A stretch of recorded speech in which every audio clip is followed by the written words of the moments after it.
Welcome back to the Abundant Harvest Homestead. I'm Papa Pepper, and today I'm going to be showing you guys that I am probably ahead of my time by at least a day.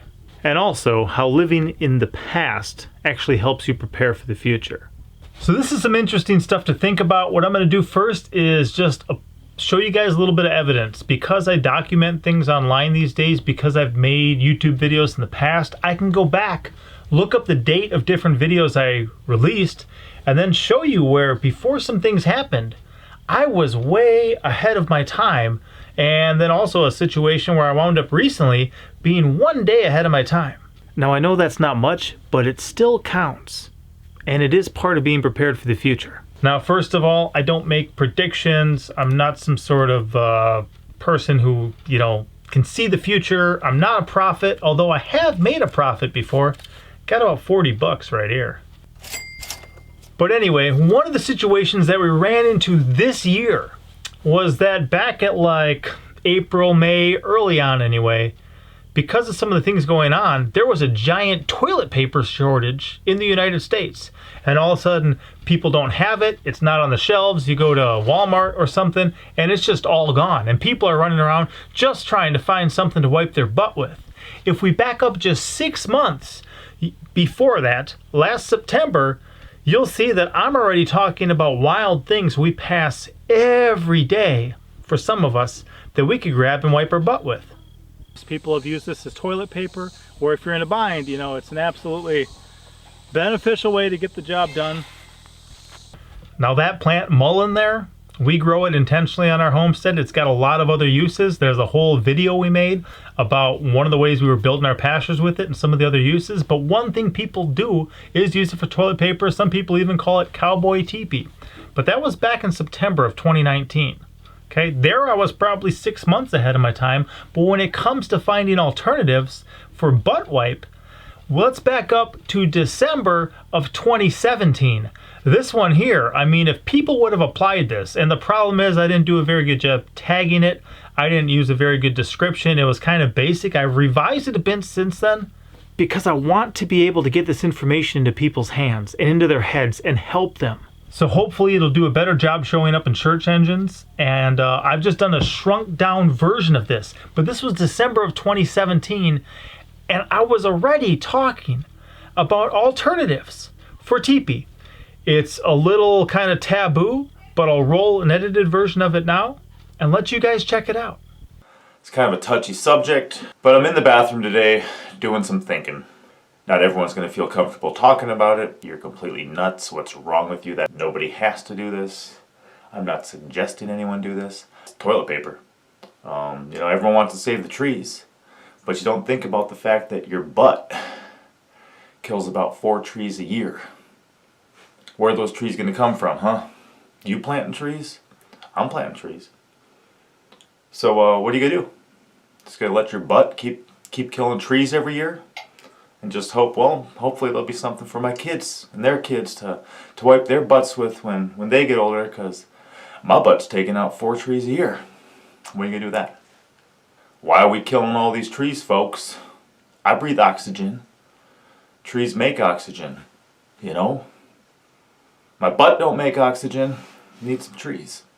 It can be 1-ply, it can be 2-ply, it can be stitched, it can be quilted, it can be patterned, it can be whatever.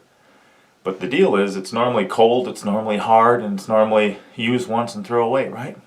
Because one thing that we've been doing is we've been kind of multiplying some animals, right? We like having animals around. They're cute. Check this guy out, right? Isn't that cute? There's a rabbit right there, okay? Little bunny. He's cute. Got cute ears, cute eyes, right? Soft, fuzzy, warm. Well, we gave up eating these a little bit ago. But one thing we found out is, you know what? Look at the size of that. It fits right in the palm of your hand. It's soft. It's warm, right? We figured, you know what? I wonder if we could just use bunnies. Imagine how many trees we're going to save in the next couple of years just by using bunnies. Check it out, right? Fits right in your hand. Okay? Like I said, it's heated. Some people use like heated pads, to wipe their butt. This is pre-warmed, okay? And it's soft. Feel that. Ain't like no 1-ply out there. You ever go to some gas station where it's pretty much, I don't know, the thinnest sandpaper they could print and they expect you to use that? Or some cheap hotel somewhere? They ain't gonna be like that. So what we found is bunnies work really well. You hold that right there in your hand. You know, this one, it was born with that, but it works. Soft, comfortable, warm. Neat thing is, the mom will actually sit there. You put it back with the mom when you're done, and they'll actually, for the first couple of weeks till they figure out what's going on, they'll actually lick it off and clean your baby, clean your little bunny. So next time you pick it up to use it, it's already clean again. It's fresh and ready to go. You don't need to wash it. The mom will clean it. And then once she stops cleaning it, I mean, one thing we found out about these guys too.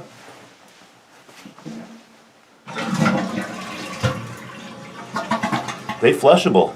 So, all right, guys, like I said, you know, choose what's right for your family.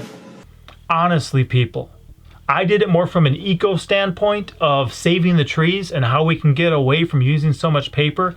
But that still applies. If you can't find toilet paper, sometimes you can find baby bunnies, or at least big bunnies that you could introduce to one another. Find a male, find a female, have them meet, have them get interested, have them get married, and all of a sudden 28 days later or whatever it is, you could have your own toilet paper. You might let them grow a little bit, but you know, a little tongue-in-cheek humor there. But that was where I was a couple years ahead of my time. And most recently, what I encountered was this situation here. I realized things were changing. Things were taking on a different kind of realm of existence than we'd really ever been in before, at least in my life. I saw some goggles at the store, and I thought, you know what, I'm gonna buy them. When I got back to the parking lot to my car, I was talking on a group video chat with some guys, and I asked a question. On another note, as we potentially enter the apocalypse, do you think it's too early to bring back goggles? I thought maybe goggles would be appropriate, but I don't want to be inappropriate. So let me know what you think. Now, the day I asked that question was one day before Dr. Fauci suggested that we wear goggles to protect ourselves. Okay? People said, don't wear face masks, and people said, did. At this point, one day before he says we should be wearing goggles, I decided to start wearing goggles. And one of the guys came back the next day in that group chat, and they said, how did you know? Because you knew. But how did you know a day before everyone else? And all I thought is either they're monitoring my phone a whole lot more than I thought they were, and they're stealing my ideas, or apparently I'm one day ahead of my time. And that kind of brings me to the subject matter of this. I know it was kind of a long intro. Hopefully it was a little entertaining for some of you, but the subject matter of this video is how living in the past prepares you for the future, because we know history repeats itself. This is one of the reasons that we should all be students of history. We should at least have a vague familiarity with a lot of the kind of cycles that the world has gone through, that governments have gone through, that countries have gone through. Because if we do, then we can kind of see the day and age we're in and be like the men of Issachar, who understood the times in which they lived and knew what to do. It's interesting because for a while, as my wife and I began to transition to the lifestyle that we now live, where we're growing a lot of our own food in the garden, where we're harvesting a lot of wild edibles, where we're having a lot of different farm animals and animals that provide meat, eggs, or milk, okay? Those are considered farm because they're not really allowed in a lot of the cities, which is kind of a trap as far as I'm concerned, which is one of the reasons we left the city, so we could start doing those things. And what we did is we began to be accused by some, or at least they made the statement, of taking a step backwards. Why are you guys getting chickens? Don't you know there's eggs at the grocery store? What are you gonna do? So if you're hungry, you gotta kill something? Like, I can just pick up meat at the store. And people began to kind of really struggle with it and question with it, some family members, some others, and they thought we were going backwards, taking a step into the past. The cool thing is, at the time we did it, it prepared us for our future. Because all of a sudden when meat prices were increasing, we were still harvesting our own. When people couldn't find eggs or different, things at the store, we were having our own. And as we continue, at least people should realize that we live in a very fragile system, and a lot of the kind of the flow of things, the supply chain of things, is very, very, very easy to break down. And I'm really surprised that it didn't break down more than it did, just because of how fragile and frail it is. So the cool thing is that some of those same kind of family members who were really kind of thinking you guys are taking a step in the wrong direction. You guys are heading back into the past, you know. They were the ones who started saying, you know what, things are getting pretty bad. We should maybe band together for our survival. If things get a little worse, we may need to all meet up somewhere and try to hunker this through. And they said, and you guys are the most prepared for that. They thought they would come over to our place and meet up. Very, very interesting. But it does show you how if history repeats itself, which a lot of people claim it does, then technically living in the past prepares you for the future because history repeats itself. And simply by taking a couple steps backwards, you could be ahead of your time. Now, as we did do some things to protect ourselves and rely less on the supply chain and the way that things are, become more producers for ourselves and more self-sufficient rather than consumers who are very dependent upon others, it hooked us up where a lot of people were very concerned. A lot of people were having a lot of stress in their life. A lot of people were really struggling in a lot of areas because they were so dependent upon something that was really fading away or not really being there anymore. And by taking those steps backwards ahead of time, we were actually kind of extremely comfortable and having an overabundance of certain things where we could step into some other lives and say, here, have this, here, enjoy this. And that's kind of part of the idea behind this Abundant Harvest Homestead that we're starting and working on so incredibly. You know, a lot of effort goes into it, but that's why we're doing this. We want to be able to provide for ourselves and bless others.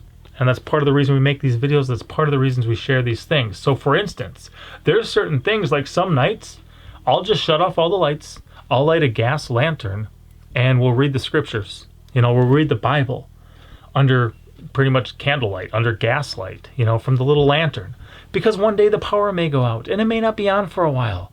A certain number of our meals, I just cooked some ram. We took 3 of our rams. A friend wanted to learn how to butcher them. I said, look, I've got 3 we can do. I'll do one, I'll walk you through one, and then I'll turn you loose on one. And the man and his wife and their 4 children came up. They watched me process the first one. They were able to do it on the second one, and then I kind of turned them loose and got some stuff cooking and just kind of left them with that third one, and they did it. And they learned some life skills, but I took some of that ram ourselves and just a fire.